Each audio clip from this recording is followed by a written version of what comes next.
Welcome to rSlash where OP tricks a stupid Karen into wrecking her own car. Our next Reddit post is from Powerful Gain. The other day, I was delivering fuel to a gas station.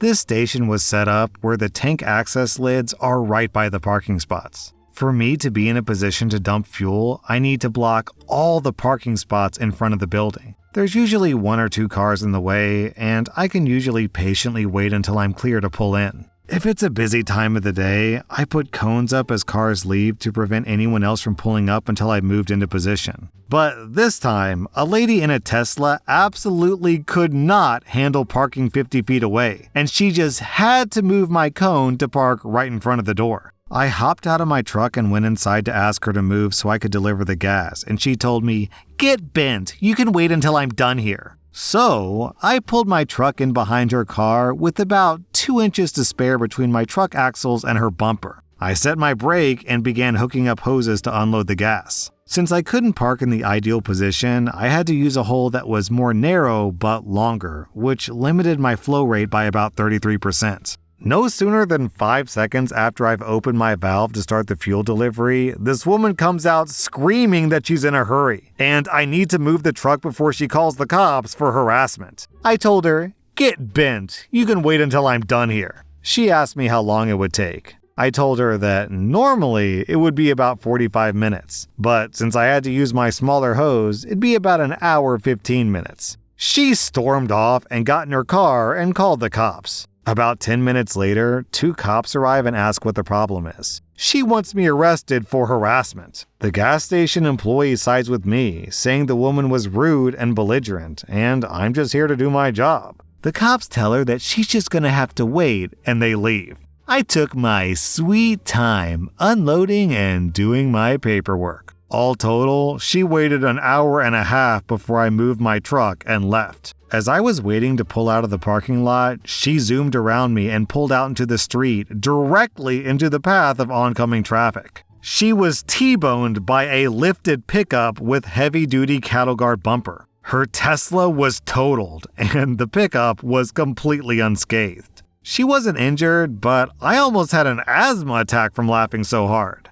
Our next Reddit post is from Ismail and Instrument. Yesterday, I was flying to America from the UK, and a mother and her apparent 18-year-old daughter were sitting next to me. The teenager looked younger, but the mother gave her alcohol during the flight that she had ordered, so who knows. The whole flight, the daughter had her shoes off and kept elbowing and kicking me with her stinky sock feet while talking loudly. At one point, I was asleep, and the daughter kicked me awake and slapped me with her jacket. Right before landing, the two of them were physically fighting. Play or not, I don't know. And I got hit a few times, and I told them to be civilized. Now for my pettiness. As soon as the fasten seatbelt sign came off, they got up and were obviously trying to force their way off the plane early. We were in row 37 at the very back of the plane. I threw down my table and kept watching my program, trapping them, and told them, "Patience is a virtue. We'll be last off anyways." They were not pleased. When the rows in front were clearing out, I waited till the last second to close up, and as I got my bag out of the overhead, I put it on my seat, blocking them again. And I accidentally hit the daughter with my jacket on the way out of the overhead, keeping her back. There was a very large family behind us that made their way behind me in the aisle, blocking them in again. I didn't see them at the baggage claim until 5 minutes after I'd made it. It didn't affect them a lot, but sure made me feel good.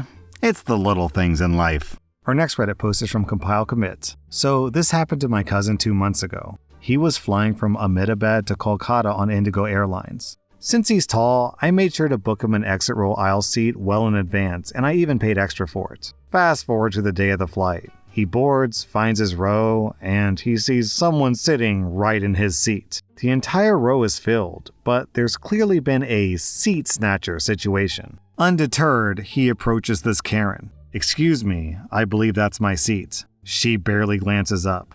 "No, there's no way. I always book the aisle seat." "Maybe you're just in the wrong row? Mind checking?" "Look, this is my seat. Maybe you're mistaken." "Well, my ticket says this seat. Let's check with the flight attendant, shall we?" My cousin heads to the front of the plane and explains the situation to an attendant. She confirms that the seat is indeed his. But instead of escalating, my cousin decides to play it cool. He returns to Karen with a new idea. I spoke to the attendant. She confirmed that it's my seat. But since you seem certain, she's offered me a complimentary upgrade to business class. Karen is suddenly interested. Business class? Really? Yeah, though honestly, I prefer the legroom in the exit row. Would you want to switch and take the upgrade? Oh, absolutely.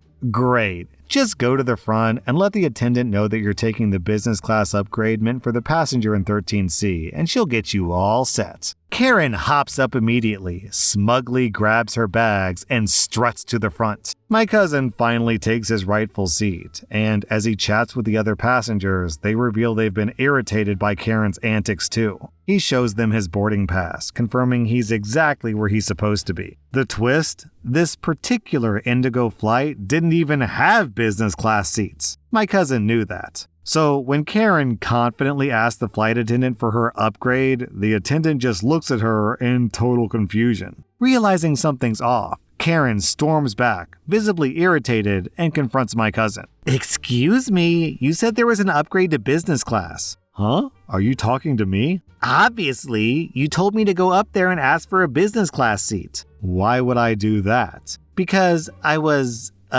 sitting in your seat and you said, why were you in my seat? I clearly have 13C on my boarding pass. Where's yours? Karen's now flustered, trying to explain herself, but a fellow passenger jumps in. He's not lying. That's his seat, all right. The flight attendant is now visibly exasperated and politely asks Karen to show her boarding pass. Karen rolls her eyes dramatically, muttering under her breath about the incompetence of the airline staff. She makes a big show of digging through her purse, then her carry-on, and even her coat pocket, all the while huffing and sighing loudly as if everyone around her were wasting her precious time. After a few minutes of this performance, she finds her boarding pass but clutches it tightly, refusing to hand it over. She then spins around to face my cousin, looking livid. You! This is all your fault!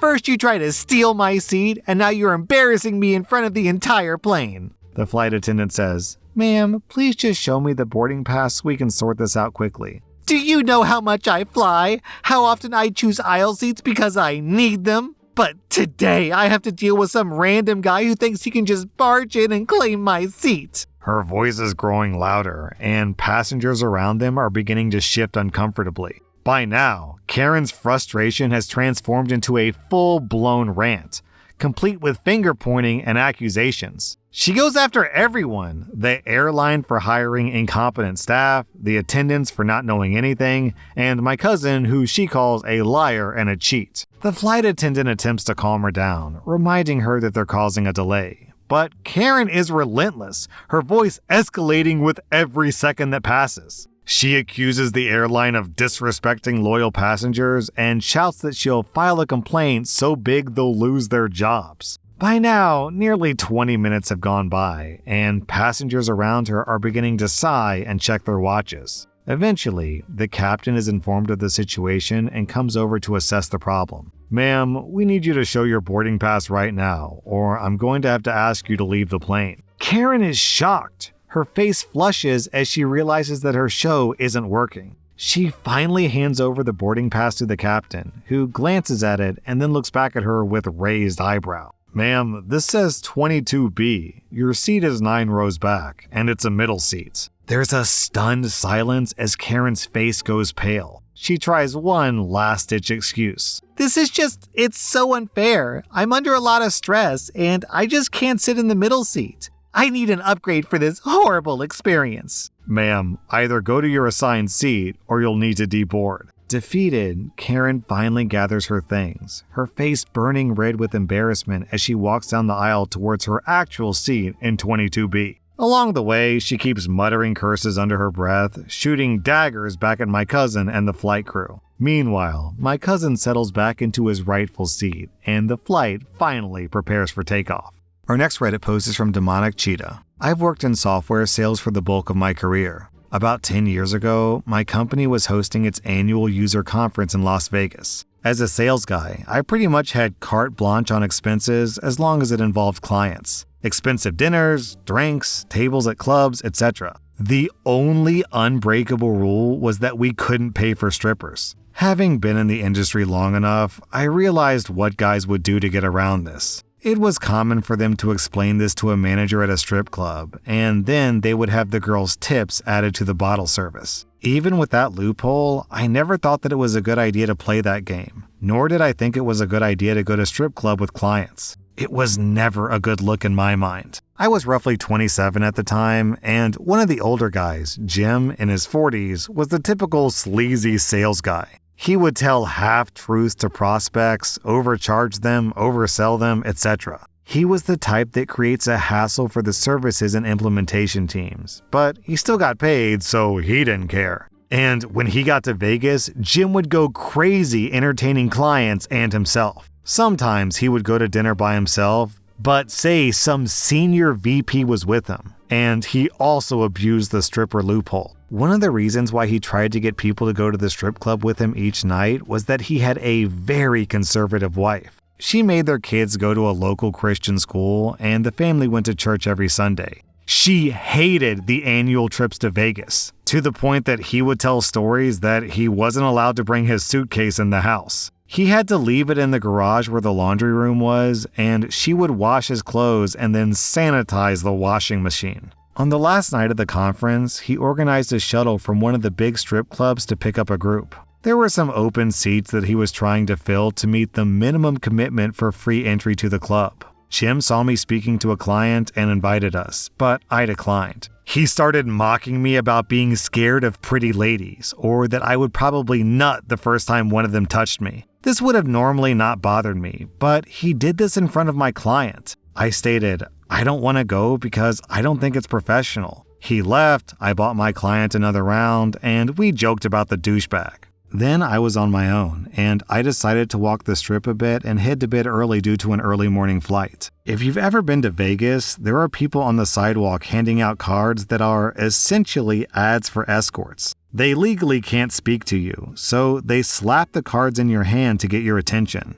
After a few drinks, I started taking a few. Fast forward to the next morning when Jim and I were sitting in the airport waiting for our flight. He had stayed out to 3 or 4 a.m. and was a complete mess and totally hungover. I was fully enjoying his condition. At one point, he went to the bathroom and asked me to watch his bag. When he was out of sight, I added those escort cards into his bag. When his wife went to do her laundry routine when he got home, she was not happy. She didn't believe in divorce, but they were suddenly going to church 3 times a week and had a weekly counseling session with their pastor. This also led to Jim dropping out of his weekly golf league. He was telling us all the story at the office looking for sympathy, and he swore he never took those cards, but couldn't remember since he was so drunk. Our next Reddit post is from Kara. For context, I live in Germany, which has extremely strong tenants' rights. I've been living in my apartment for about 8 years now. About 1 year after I first moved in, I got a letter from the company that owns my apartment building. In short, it said, "Dear OP, we're canceling your existing rental contract. If you wish to continue renting this apartment, please sign this new contract with higher rent or move out within 30 days. This scared the hell out of me. I was living in a city where the rent prices were skyrocketing, and I had only just managed to find a long-term apartment that I could afford. As soon as I began looking at my options, it became clear that I was either going to have to fight what was essentially an eviction or move back to the US and start building my life again after I'd finally found some stability. After I asked around a bit, someone tipped me off to something called a Pettyrevenge, which is essentially a non-profit group that advocates for tenants' rights and gives its members the opportunity to get legal advice regarding their rights as tenants. I looked up one near me and booked it over to their office. I explained my situation, filled out some paperwork, and went to speak with the group's lawyer. I showed her the letter and my current contract, and she looked it over for a few minutes without saying a word. After what felt like an eternity, she looked at me and said in her most diplomatic German legalese, "You have nothing to worry about. This letter is bullshit." She then turned to a page of the contract and pointed out a single line in it. No changes may be made to this contract unless both parties consent to the proposed changes. In other words, as long as I refuse to sign the new contract, they can't do anything to me. The group's lawyer then sent a letter on my behalf to the company. I received a copy of it for my records, and essentially, it told the company that they would find themselves in some major trouble with the government if they continued to pursue this matter further. About a month went by, and I heard nothing further. Then, one day, a letter from the company arrived. The company basically admitted defeat and tried to cover its tail by saying the letter was sent in error by an employee who is no longer with the company. For the next 7 years, this became an annual ritual. The company sends an ominous letter telling me that I'm getting kicked out. I forward the letter to the lawyers, and the lawyers send them a letter telling them to stick the letter where the sun don't shine. And then, after attempt number 8, the lawyers sent them another letter telling them to cut the garbage and stop sending these letters every year. I haven't heard from them since. That was rSlash, and if you like this content, check out my podcast where I publish the exact same episodes. Also, hit that subscribe button because I put out new Reddit videos every single day.